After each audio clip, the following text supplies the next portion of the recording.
On the snow-clad peaks of Mount Kailash, the abode of Lord Shiva and goddess Parvati, a divine story of love, courage, and destiny was about to unfold. The story of Lord Ganesha's birth.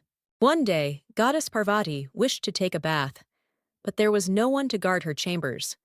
So, from the turmeric paste she used, she carefully molded the figure of a boy. With a touch of her divine power, the boy came alive, bright-eyed, strong, and filled with innocence. Parvati smiled and said, "You are my son, Ganesha. Guard this door. Let no one enter without my permission." The boy bowed.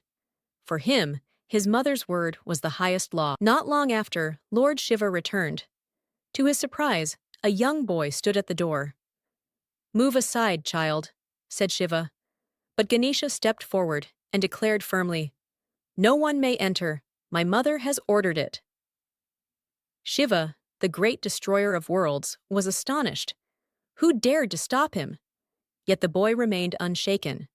The Ganas, Shiva's warriors, attacked, but the child fought bravely, defeating them all. His courage shone like fire. At last, Shiva's anger blazed. In his fury, he raised his trident. With a single strike, the boy's head fell, and silence filled Kailash. When Parvati saw her beloved son lifeless, her grief shook the heavens. Her sorrow turned into rage. She transformed into her fierce form, Shakti, her eyes blazing like flames. "If my child is not brought back," she thundered, "I will destroy the universe." The gods trembled. The balance of creation was at risk. They turned to Shiva for a solution. Realizing his mistake, Shiva spoke with compassion.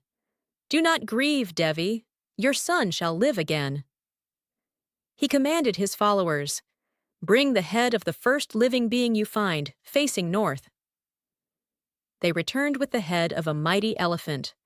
Shiva placed it on the boy's body, closed his eyes, and breathed life into him. The boy stirred, his eyes opened, and he rose, radiant, with the head of an elephant and the strength of a god. Parvati embraced her son with tears of joy. Shiva declared before all gods, "From this moment, he shall be called Ganesha, the Lord of all beings. He will be worshipped first, before any venture, before any prayer.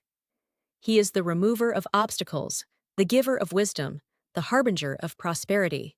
The heavens echoed with chants. And thus, the beloved elephant-headed god was born.